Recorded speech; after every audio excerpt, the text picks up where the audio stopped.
တို့သားအဖေသတိရစွာနဲ့စာရေးလိုက်တယ်မက်ဆင်ဂျာကနေပို့လို့ရပေမဲ့အဖေလက်နဲ့ချရေးခြင်းလို့စားပဲရေးလိုက်တယ်သားကျမ်းမာရဲ့လားကျမ်းမာရေးဂယူးဆိုင်ပါငါသားဇင်းမေရမဟာဝိဇ္ဇာပွဲရတယ်ဆိုတော့အဖေတိတ်ဝမ်းသာတယ်ဗျ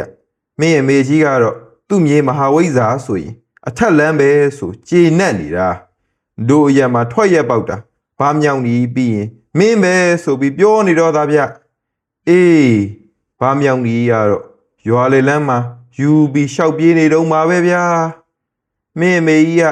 သူ့မြေမဟာဝိဇ္ဇာဖြစ်ပြီးဆိုတော့သူ့ကိုဓာတ်လုံးလေးပါလေးပေးတော့မယ်လို့မျှော်လင့်နေသေးတာမောင်အဲ့လိုဝိဇ္ဇာမျိုးမဟုတ်ကြောင်းအဖေရှင်းပြပါသေးတယ်နားမဝင်ပါဘူးကွာနောက်လမ်းကြုံရင်သာဟော်လီလုံးလှလှလေးတစ်လုံးလောက်ဖြစ်ပါလိုက်စမ်းပါမင်းမဟာဝိဇ္ဇာဖြစ်ပြီးဆိုတော့အတော်ပြောတဲ့အထက်မှာဘာပိုက်လဲပါတော့ကွာ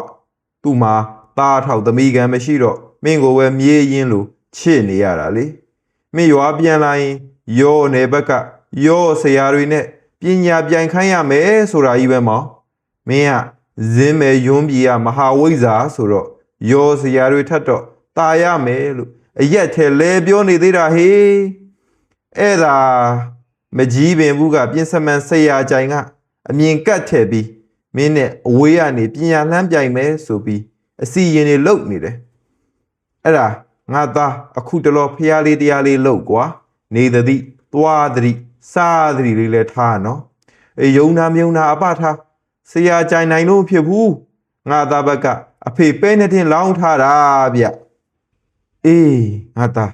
နေရေးထိုင်ရေးအဆင်ပြေလားမင်းတောင်းထားတဲ့ငွေကိုအဖေဒီစာနဲ့ထည့်ပေးလိုက်မလို့ပဲလန်ခီစိတ်မချလို့ထည့်မပေးလိုက်တော့ဘူးအဲ့ငွေကိုရွာเจ้าမှာဆွန့်ကပ်ပြီးသားစီအမျှဝေလိုက်မယ်လေငါသားတာရုခေါ်လိုက်ပေါ့ဟေးဒါနအကျိုးနဲ့ဒီထက်မကငွေတွေဝင်မှာပါငါသားစီထူးထူးခြားခြားကိစ္စတွေရှိသေးလားအဖေတို့စီတော့ဘာမှရေလို့ထူးထူးခြားခြားမရှိပါဘူးပုံမှန်ပါပဲအေးတခုတော့ရှိတယ်အိမ်ကကြောင်ကလေးရွှေဝါတော့ခြေတစ်ချောင်းကျိုးသွားလေရဲ့ကျိုးဆိုဘေးရခွေအောင်နှက်ကသူ့ပေါ်ပြီးတာ哦အောင်နဲ့အပြည့်ရဲလည်းမဟုတ်ပါဘူးအိမ်ကနွားနှစ်ကောင်ပြေးလာတော့သူလဲခုံမိခုံရခုံတာပါနွားနှစ်ကောင်ကလည်းပြေးဆိုမင်းဦးလေးကခြီချိုးဖြီးပေးလိုက်တာကိုမင်းဦးလေးခြီချိုးလွတ်ပေးတာလဲအခြားဟုတ်ပါဘူးတင်းကုန်မီးဆွဲလို့ရဲ့တင်းကုန်မီးဆွဲတာလဲကြီးကြီးကျယ်ကျယ်မဟုတ်ပါဘူးအိမ်မာကြီးကကူးတာပါအိမ်မာကြီးလောင်တဲ့မီးကလည်းထူးထူးခြားခြားတော့မဟုတ်ပါဘူးရွာနောက်ပိုင်းကစတာပါပဲအဲ့ဒါလည်းထူးထူးခြားခြားကြီးတော့မဟုတ်ပါဘူးတရွာလုံးမီးရှို့ခံရတော့ပါသွားတာပါပဲဒီလိုပါပဲကွာထူးထူးခြားခြားရဲလို့မရှိပါဘူးငါသားထွက်သွားတော့ကခဏဆိုသွားလိုက်တာအခု9နှစ်တောင်ရှိပါပဲကောပြန်လာနိုးနဲ့စောင့်နေရတာပါပဲကွာမင်းထွက်သွားတော့ကမွေးတဲ့မင်းတူမလေးတောင်သူငယ်တန်းတက်နေရပြီလေအဖေလည်းငါသားကိုလွမ်းပါတယ်ပြန်ဆောင်ကျင်သေးတယ်